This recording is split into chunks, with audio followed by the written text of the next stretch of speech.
തുറന്ന് നോക്കാം. ഹായ്, നമസ്കാരം.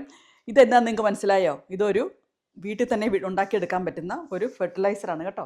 അപ്പോൾ ഞാൻ ഇതെങ്ങനെയാണ് ഉണ്ടാക്കിയിരിക്കുന്നത് നമുക്ക് ഇന്നത്തെ വീഡിയോയിലൂടെ കാണാം. നമുക്ക് വീട്ടിൽ തന്നെ ഒരു ചിലവും ഇല്ലാതെ ഉണ്ടാക്കിയെടുക്കാൻ പറ്റുന്ന ഒരു ഫെർട്ടിലൈസറാണിത്. നമ്മളിപ്പം ന്യൂസിലൻഡിൽ സമ്മറായി വരികയാണ്. അപ്പോൾ നമുക്ക് ഇപ്പോഴാണ് നമ്മുടെ പച്ചക്കറികളൊക്കെ നടാൻ പറ്റുന്ന സമയം. അപ്പോൾ അതിനുവേണ്ടി നമുക്ക് വീട്ടിൽ തന്നെ കുറച്ച് വളങ്ങളൊക്കെ ഉണ്ടാക്കിയെടുക്കുകയാണെങ്കിൽ നമുക്ക് ഓർഗാനിക് ആയിട്ടുള്ള പച്ചക്കറികൾ നമുക്ക് കഴിക്കാൻ പറ്റും അല്ലേ സമ്മറിൽ. അപ്പോൾ നമുക്ക് ഇതെങ്ങനെയാണ് ഉണ്ടാക്കിയിരിക്കുന്നതെന്ന് കാണാം. ഉള്ളി വാങ്ങിച്ചിട്ട് വരുമ്പോഴേ ഇങ്ങനെ ചെയ്യുവാണെങ്കിൽ എളുപ്പമുണ്ട് കേട്ടോ. നമുക്ക് 10 കിലോയുടെ ഉള്ളി മേടിക്കാൻ നമുക്ക് അങ്ങനെ ചെയ്യാൻ പറ്റത്തില്ല, ഒത്തിരി ഉണ്ടല്ലോ. അപ്പോൾ നമുക്കൊരു 2 കിലോ 3 കിലോ ഒക്കെ ഉള്ളി മേടിക്കുവാണെങ്കിൽ നമുക്കിങ്ങനെ ചെയ്ത് വെക്കുവാണെങ്കിൽ നമുക്ക് വളരെ എളുപ്പമുണ്ട്. ഇനി നമുക്ക് ഇങ്ങനെയല്ല, വേണമെങ്കിൽ നമുക്ക് ഗ്രേവി ആയിട്ടാണെങ്കിലും വയ്ക്കാം. ഇതുപോലെ നമ്മൾ ഉള്ളി പൊളിച്ചെടുക്കുമ്പം ഇത് ഒരുമിച്ച് അങ്ങ് പൊളിക്കുകയാണെങ്കിൽ നമുക്ക് ഒത്തിരി തൊലി കിട്ടുമല്ലോ. അപ്പോൾ അങ്ങനെയാണ് മിക്കവാറും ഇങ്ങനെ ഒരുമിച്ച് പൊളിച്ച് നമ്മൾ ഫ്രിഡ്ജിലേക്ക് വെക്കുകയാണെങ്കിൽ നമുക്ക് ആവശ്യ സമയത്ത്, പ്രത്യേകിച്ച് ജോലി ഉള്ള ദിവസങ്ങളിലേ നമുക്ക് പെട്ടെന്ന് വന്ന് കറിയൊക്കെ ഉണ്ടാക്കാൻ എളുപ്പമുണ്ടല്ലോ. അപ്പോൾ ഇങ്ങനെയാണ് ചെയ്യേണ്ടത്. ഒരു പാത്രത്തിൻ്റെ അകത്തോ എല്ലാം ഇട്ടിട്ട് നമ്മൾ വയ്ക്കണം കേട്ടോ. അല്ലെങ്കിൽ നമ്മൾ ഫ്രിഡ്ജ് തുറക്കുമ്പോഴെല്ലാം ഇതിനകത്ത് ഫ്രിഡ്ജിനകത്ത് മണമായിരിക്കും, ഈ ഉള്ളിയുടെ മണം വരും.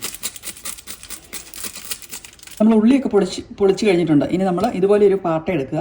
അതായത് ഇത് പ്ലാസ്റ്റിക് കണ്ടെയ്നറാണ് കേട്ടോ. ഇതിൻ്റെ അകത്തേക്ക് നമ്മുടെ ഉള്ളിയുടെ തൊലിയെല്ലാം വാരിക. ഉള്ളി വാരി ഇട്ടത് കേട്ടോ, തൊലി വാരിയിടണം.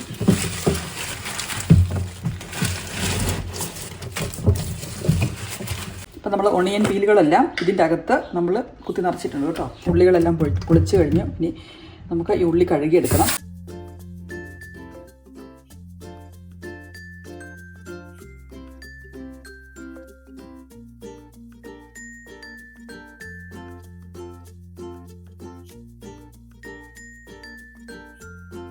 ഇനി ഈ ഉള്ളി കഴുകുന്ന വെള്ളം കൊണ്ട് ഒരു ടെക്നിക്ക് ഉണ്ട് കേട്ടോ. ഇനി നമ്മൾ ഈ ഉള്ളി കഴുകിയ വെള്ളം നമ്മൾ ഈ ഉള്ളി തൊലിക്കകത്തേക്ക് ഒഴിച്ചു കൊടുക്കുവാണ് കേട്ടോ. ഉള്ളിത്തൊലി നിറച്ച് നമ്മൾ ഇതിൻ്റെ അകത്ത് വെച്ചിട്ടുണ്ട്. ഇനി നമുക്ക് ഈ ഉള്ളിത്തൊലിക്കകത്തേക്ക് ഈ വെള്ളം ഒഴിച്ചു കൊടുക്കാം.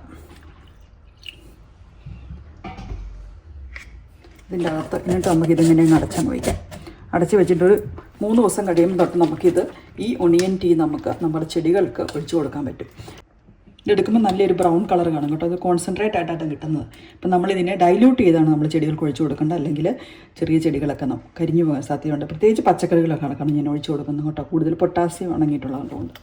പൊട്ടാസ്യം വേണ്ടത് എന്തിനു വേണ്ടിയാണ്? നമുക്ക് കാകളുണ്ടാകാൻ വേണ്ടിയല്ലേ നമുക്ക് പൊട്ടാസ്യം വേണ്ടത്. അപ്പോൾ നമ്മൾ പച്ചക്കറികൾക്കാണ് ഇത് കൂടുതൽ ഒഴിച്ചു കൊടുക്കുന്നത്. അപ്പോൾ ഇങ്ങനെ നമുക്ക് ചെയ്യാവുന്നത്. പക്ഷേ നമ്മൾ എടുക്കുമ്പം നമ്മളതിനെ ഡൈല്യൂട്ട് ചെയ്ത് ഉപയോഗിക്കാൻ ശ്രമിക്കണം. അല്ലെങ്കിൽ ചിലപ്പോൾ പ്ലാന്റിന് നമ്മൾ ചെറിയൊക്കെ ഒഴിച്ചു കൊടുക്കുമ്പം അതിന് കോൺസെൻട്രേഷൻ കൂടി കരിഞ്ഞു പോകാൻ സാധ്യതയുണ്ട്. അതുകൊണ്ട് ഒരു പാട്ട് ഈ വെള്ളം ഒഴിക്കുക. ഒണിയൻ ടീ എന്ന് പറയാം.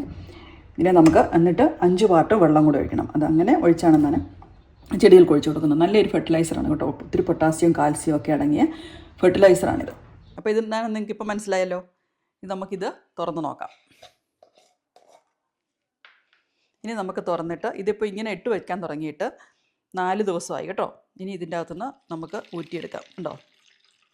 ഇതാണ് വളരെ സമൃദ്ധമായിട്ടുള്ള വളം, പോഷക സമൃദ്ധമായിട്ടുള്ള വളമാണ് കേട്ടോ.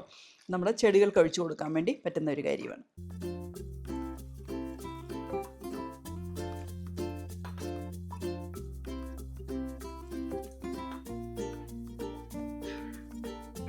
അപ്പോൾ നമ്മൾ 4 ദിവസം കഴിഞ്ഞപ്പോൾ നമ്മൾ ഇത്ര കുറച്ച് ഊറ്റിയെടുത്തിട്ടുണ്ടല്ലോ.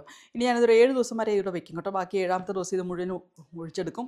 എന്നിട്ട് ഡൈല്യൂട്ട് ചെയ്ത് നമ്മൾ ചെടികൾക്ക് ഒഴിക്കും. എന്നിട്ട് ഈ ഒണിയൻ പീൽ കൊണ്ടുപോയി നമ്മുടെ കമ്പോസ്റ്റിൻ്റെ അകത്ത് ഇടുകയാണ് ചെയ്യുന്നത്. അപ്പം 1-2 പേര് ചോദിച്ചിട്ടുണ്ടായിരുന്നു നമുക്ക് കമ്പോസ്റ്റിൻ്റെ വീഡിയോ ഇട്ട സമയത്ത് ഒണിയൻ പീലും മുട്ടത്തോടും ഒക്കെ ഇടാൻ പറ്റുമോ എന്ന് കേട്ടോ. അപ്പോൾ ഞാനൊരു 4-5 വർഷമായിട്ട് ഈ ഉള്ളിത്തൊലി ഇട്ട് കൊടുക്കുന്നതാണ്. ഇരകൾക്കൊന്നും കുഴപ്പമില്ല, ധാരാളമായിട്ട് മൾട്ടിപ്ലൈ ചെയ്യുന്നുണ്ട്, നമുക്ക് കമ്പോസ്റ്റ് കിട്ടുന്നുണ്ട്, ഒരു കുഴപ്പമില്ല ഉള്ളിത്തോൽ ഇട്ട് കൊടുത്തെങ്കിൽ. പക്ഷേ മുട്ടത്തോട് ഇട്ട് കൊടുത്തെങ്കിൽ അത് അങ്ങനെ പെട്ടെന്നൊന്നും ഡിസിൻറ്റഗ്രേറ്റ് ആയി പോകുന്നില്ല. അതുകൊണ്ട് ഞാൻ ഇപ്പം മുട്ടത്തോട് ഞാൻ എന്നാ ചെയ്യുന്നതെന്ന് ചോദിച്ചെങ്കിൽ അത് കുറച്ച് ചൂടാക്കിയിട്ട് അത് പൊടിച്ചാണ് ഞാൻ ചെടികൾക്ക് ഇട്ട് കൊടുക്കുന്നത്. ഇപ്പോഴത്തെ ആദ്യമൊക്കെ ഞാൻ മുട്ടത്തോടും കൊണ്ടുപോയി കമ്പോസ്റ്റിനകത്ത് ഇടുമായിരുന്നു. ഇട്ടെങ്കിലും കുഴപ്പമൊന്നുമില്ല, നമ്മുടെ ഇരകൾക്ക് ബുദ്ധിമുട്ടൊന്നുമില്ല. പക്ഷേങ്കിൽ അത് ഡിസിൻറ്റഗ്രേറ്റ് ആയി പോകാൻ ഒരുപാട് സമയമെടുക്കും. അതുകൊണ്ട് നമ്മൾ പൊടിച്ചിട്ട് കൊടുക്കുന്നതാണ് എപ്പോഴും മുട്ടത്തോട് നല്ലത്. അല്ലെങ്കിൽ ഈ ഉള്ളിത്തോലി ഇട്ട് കൊടുക്കുന്നതിന് ഒരു കുഴപ്പമില്ല. നമ്മൾ ഒഴിച്ച് കൊടുക്കുമ്പം കണ്ടോ, ഇതിനിപ്പോഴും ഒരു ഓറഞ്ച് കളറുണ്ട്. നമ്മൾ 5 ഭാഗം വെള്ളം ഒഴിച്ചാണ് ഒഴിച്ചു കൊടുത്തിരിക്കുന്നത്. അല്ലെങ്കിൽ ഇത് ഒത്തിരി കുറച്ച് കോൺസെൻട്രേറ്റഡാണ് കേട്ടോ ചെടികൾക്ക് ഒഴിച്ചു കൊടുക്കും.